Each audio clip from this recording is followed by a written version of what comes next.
Hey, it's Biddy Penny. Welcome to my channel.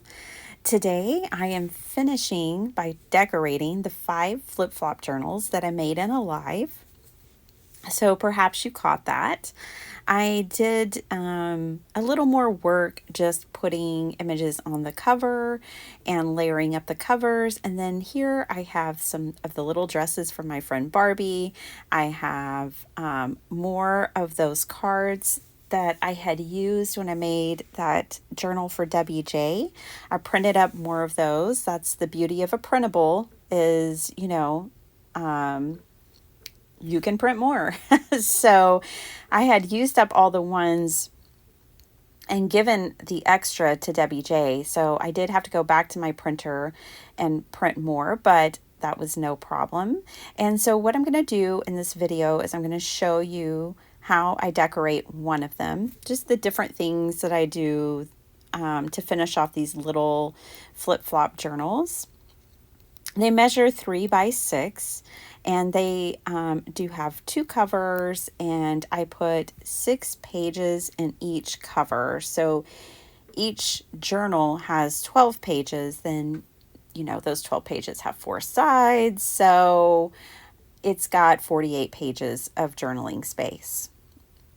I did decide on a lot of them to cover the book pages at least one side, just to kind of signal to someone like this is what you do in a junk journal. When you have a busy pattern, you can glue things on top of it. And so I thought if I did that in each journal, it would set kind of a good example for them to see like, oh, okay, I can glue photos on here or stickers or whatever and still use this space. For every single one, I also went along the center where the staples were, and I put washi tape. And now I always glue my washi tape down because washi tape in nature is not meant to be permanent. It's a temporary tape, but if you glue it down, it's a permanent tape. So I did glue down washi tape. I also learned an important lesson for me. With these, I was really just trying to stick to using scraps, and I made these in a live video. I'll leave it linked down below. It was nearly 3 hours long, but I made 5 journals start to finish. So you get to see the entire process. And it's fun because there's friends there, and you'll get to see the live chat. So yeah, I was using my scraps, and what I learned is that I like more patterned paper. So a few of these journals only had like a sheet or 2 of patterned paper. I used this one stamp set called One of a Kind from Unity Stamp Co., and it is available. So I just loved it and thought it went perfectly with the theme of these cards, which is just kind of quirky comments and funny. They're kind of like what you would give a best friend, what you would give a girlfriend if she had a birthday coming up or something like that. And there were a few that had like a drinking theme, like We Go Together, like Drunk and Disorderly was one of them. Drinks Well with Others. And that's not a theme I typically make, but the thing is that these are for the general public and they're not for me. And I always have to remember that as a maker. I'm making these to sell in a craft fair. And having attended many craft fairs, I actually know that that's a theme that will sell very well. So even though it's not necessarily something I would buy or use, I have to keep in mind as a maker that I'm making for lots of different types of people. I'm not just making things that I like. I tried to keep those ones that had like the drinking comments together and just make a few of those and then keep the other ones separate so that they didn't all have that in them. And I will label them accordingly so people will know if it's girls with drinks or girls without. I did use the stamp set throughout the pages, especially these little journals that had a lot of white pages. And so I just grabbed a light colored ink, which you can probably tell just by watching this video. It is a really kind of light pink, but I didn't want it to bleed through. And some of these pages, if I had gone in with a black or a really saturated color, it could have bled through to the other side, but I wasn't really worried about that with the MFT dye inks, especially in a lighter color. With this one, I didn't stamp it perfectly, so I grabbed a colored pencil and corrected the beginning of the saying, because the part that didn't stamp perfectly, of course, was text, but that's okay. I fixed it. So, just get creative. I could have also re-stamped it on another sheet of paper and glued it on top. It's never so far gone that you can't fix something if something goes awry. I did use this stencil throughout all the journals, and even though it's a honeycomb kind of bee-themed stencil, I used it with multicolors, and that kind of takes away the bee feeling. So on that page, I just used the yellow and pink, but on all the other pages where I stenciled with it, I used also blue, and I used blue, pink, and yellow primary colors so that if they mixed, they would make the secondary colors. That's usually what I like to do. And so by stenciling and stamping and adding a few pieces of ephemera, these white pages are getting covered nicely, but still able to be used for writing. Here I'm going to use some Project Life cards. You could use cut aparts from paper pads, and some of these Project Life cards were a little wide, so I just trimmed them off. Project Life cards measure 3 by 4, so if you don't have any, you don't need to run out and buy them. And if you don't have cut aparts, don't worry about it. What you could do is go through your scrap paper and cut down 3 by 4 inch rectangles, and you could round the corners, and you can make yourself, out of your scraps, a whole big stack of Project Life cards, potentially. I don't know your scrap pile, but with my scrap pile, I certainly could. So that's always an option.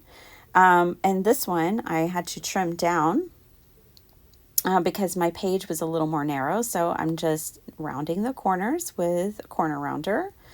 And now I was able to make that work a little better. So for all of my Project Life cards, I hinged them on with what I've been calling the Timmy tape, which is his new release from Ideology. It's a transparent tape. You can make it yourself. I usually do with any kind of transparent cello tape and alcohol markers. Or you can buy his. It goes a long way. It's a fine price. Works great. I mean, whatever makes you happy. But or use washi tape, whatever you want. But I do like the Timmy tape, and I've been trying to use it up because it is a consumable, and I do typically just make my own. At least I have been the last couple of years. I made pockets using scraps. So what you saw me doing there was folding over the rough edge, and then I'm just roughly kind of measuring and cutting this down to a pocket.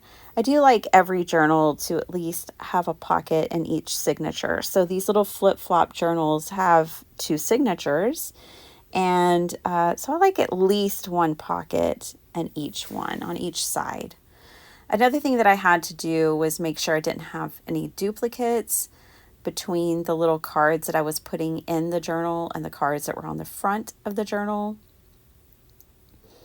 And then again, just kind of stamping and in a repeating pattern and color for continuity. So like this flower stamp, for instance, I used the same color ink and I stamped it twice on the same signature. And I just feel like that really kind of ties things together nicely. It's a way to break the white page. And here I just clipped my pages together and I'm just drying this ink. This ink was really juicy and it was a very humid day and I didn't want the ink transferring onto the other sheets. So I did dry it with my heat tool. And here's where I'm checking. I'm making sure, do I have this card in this journal already? Yes, I do. Okay. So let me find a card that I don't have in this journal. And so if you were mass making these, that would be something to, be aware of as you go through.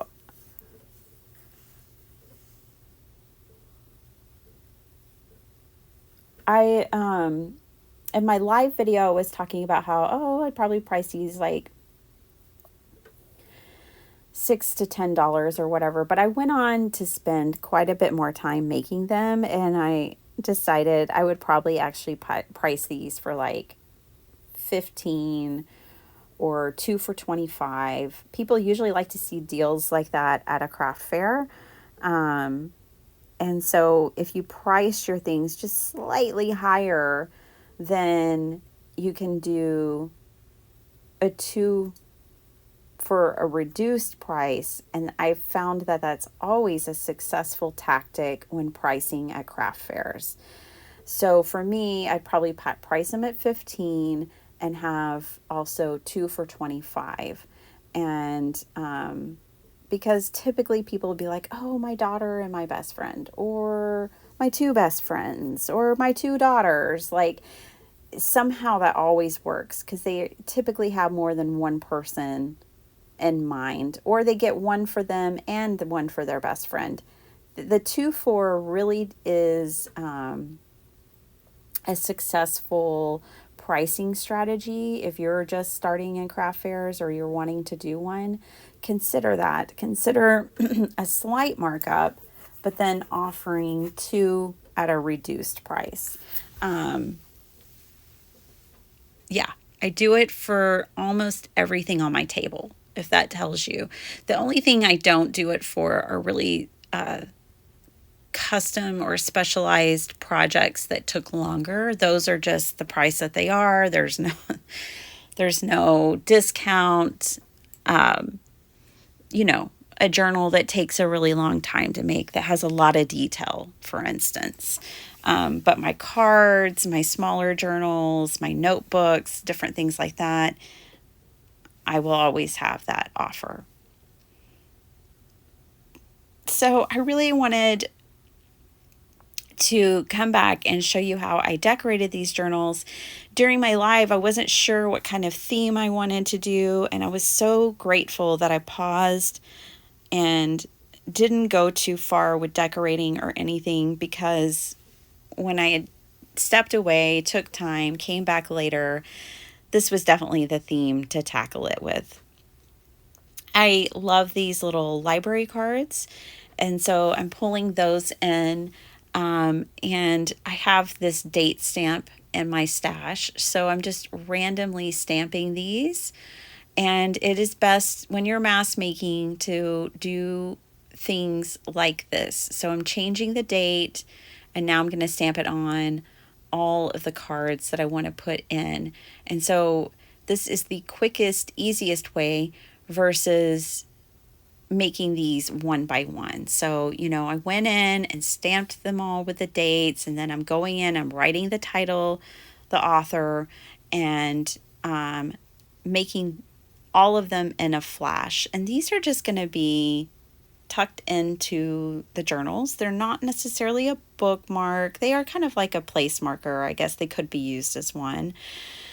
But they're not being fixed in the journal. They're being tucked into the journal. I am going to put eyelets on them. And in this video, I did not put like ribbon or thread at the top, but I probably will, being that I added the eyelets at the top.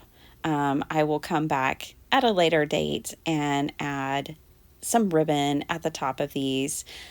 I also need to add ribbon to a couple more for closures. So I figured, well, when I have all my ribbon out and I'm doing that stage, I will totally finish these cards, but for now, I get them in this kind of order. I did decide to use my pink brush and go around the edges and just kind of ink blend and color these pink. It's just for fun, you know, and these little journals are so fun. It felt perfect. It felt like the right decision. You could use anything you wanted. You know, you don't have to just distress or ink blend with vintage photo. You can use any color. And these are just so bright and cheerful and fun little journals that I thought pink was perfect. So for a closure, I'm keeping it really simple. I picked the front, what would be the front cover of my journals, and I put an eyelet in. So I'm going to do that all at once. So I will go along on all 5 journals and put an eyelet in each one. And then I'll come back later and put the ribbon in all 5. Again, just a mask making approach. And so what I'm going to do, which you're going to get to see, is put that ribbon in and then wrap it around the journal to keep it closed. So this is the closure of the journal. I'm using a sari silk here, and that's SARI. And so I'm just going to double knot it, and I cut it so that it's long enough to wrap around and kind of tuck in itself. It's a lot less cumbersome than the prayer journals that I made like this before. I think it's slightly, you know, it's just more user friendly. It's easier to do.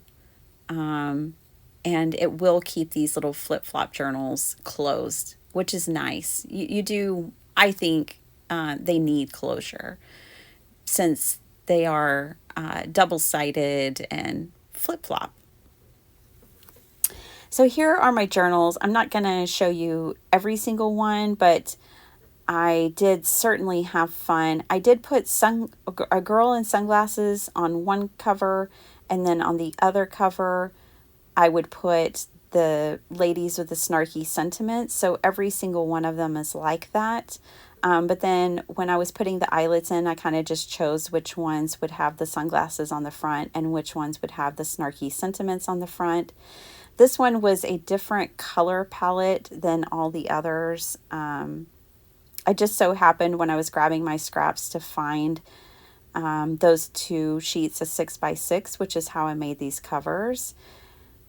And this is one that I decorated a little bit in the live, I believe. But then I came back in and finished it.